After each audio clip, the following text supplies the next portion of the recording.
Hello everyone and welcome to IT with Govind. In the previous session we started with variable and how to take input. So in this session we are going to continue it and I will show you more about variable. Okay, I am going to start a new window. Okay, so we can start again a new code.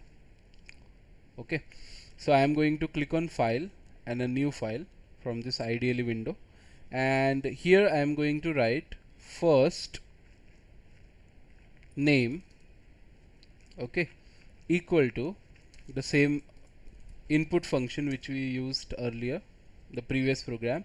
Enter your first name, I am writing here, then I am writing last name input and enter your last name. Okay, and here I am going to write print, then welcome plus first name plus last name.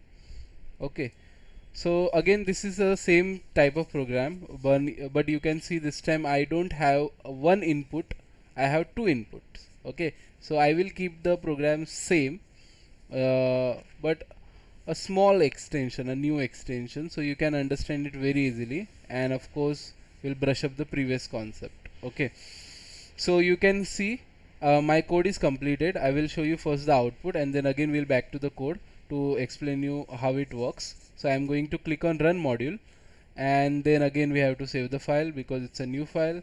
This is, I will say, input demo2.py. okay, this is my file, so I can name it anything, so I'm naming it input demo2.py. okay, so you can name it anything. So there is no compulsion of what will be the file name. Of course we can name it anything. So here you can see again input means it is waiting for your input and it is giving the message you have written in this, enter your first name. Okay, and it is waiting, so I will just write Govind here. Now this Govind value is going to be stored in the first name. So what is first name? Okay, recall it, it is variable. Correct, very good. So this is a variable. I told you you can consider it like a bucket or a box where you are going to store a value, but we call it variable. So whatever I am going to enter here, this Govind, this value is going to be stored in first name. Okay, so let's enter. Okay, so it's done. So what happened inside the code? Enter your first name. Govind is stored in the first name. The first name has a value of Govind now. It's a box, it's a bucket, imagine like this, and you have a value inside it. So Govind is stored inside it, first name. Now it is giving us the second message, second line, enter your last name. Now it is waiting. Why it is waiting for an input? So I am going to enter an input, Pandit. This value is stored inside a last name now. So last name has a value Pandit. Okay, so after inserting, I didn't hit enter. Let's hit enter. Done. So Govind is stored in the first name, Pandit I entered is stored in the last name. Then I use these two variables in my next line for printing. So I printed a welcome, then I printed a space. Space also you have to print, it will not automatically understand where you want space. Then you can see first name Govind and then last name. So my message plus this variable plus this, so all these things I concatenate together and it printed like one message. It printed a one message. Now you can see I don't have a space here in the first and last name. So if you want to give a space, you cannot just say space and this. For giving any message, any letter, you want to print A to Z, you want to print a number, you want to print anything, it should be in double quotes. Okay, so I am giving here welcome space whatever first name has, whatever it has, Govind, then space, then whatever you have in last name. What you have in last name? Pandit. Okay, let's run it again. What is the shortcut? F5. From your keyboard you can press F5. If you have a laptop, so I think for function keys you have to press Fn and F5. Okay, Fn, the key is there in your laptop. Okay, I am teaching this from a scratch if you are beginner. If you already know these things, you can skip my few starting videos and of course go jump on the next video. Okay, but if you want, if you go with all the video, maybe you will learn something new. So I am going to again enter Govind. Okay, and then last name I am inserting here is Pandit. Now see, this is the same code, just a little change. Welcome space Govind, and then again space, then you have Pandit. Okay. So what is changed here from the previous session? If you see, I used one variable. This is here I am using two. Nothing different. So input is used to take input. A message, whatever value you enter, it goes here. Then again one input, whatever you enter, it goes here. Then you can use these variable anywhere and in any different ways. Okay, there are different ways, there are different options we can use them. So here I will teach you something little a small new thing actually. Okay, so it will be easy for you to understand variable and imagine it, because imagining is very important. Whenever you see code, you will imagine it and understand program very easily. Okay, so first of all, I told you the first name is not fixed, you can name it anything. Okay, for example, I will write first underscore name. Here I will write last underscore name. So I put underscore this time. Okay, you can put anything like this. Means I am just telling you that you can name your variable anything, because it's your variable. You can name it anything. It's just a bucket. Whatever the name you want to give to your bucket, your box, it depends on you. And whatever the value goes here. So nothing changed in the output here. Okay, I changed my variable name. Okay, you cannot change input word or print word here, because these words are fixed in Python. They are given by Python to do our thing like taking input or printing message. But these words are user defined. You can define it. User means we are currently using it. Python. Okay, programmers, you can say. Programmers can name them anything as per their what we say requirement. Okay, so first name, last name. Okay, again I will change it again, fn and ln. Done. First name, here I will name it again fn ln. So let me show you one more picture here. We have two windows. This is our code, this is the output window, and I created one simple paint. Okay, inside the paint I created a picture to explain you. Now imagine this fn.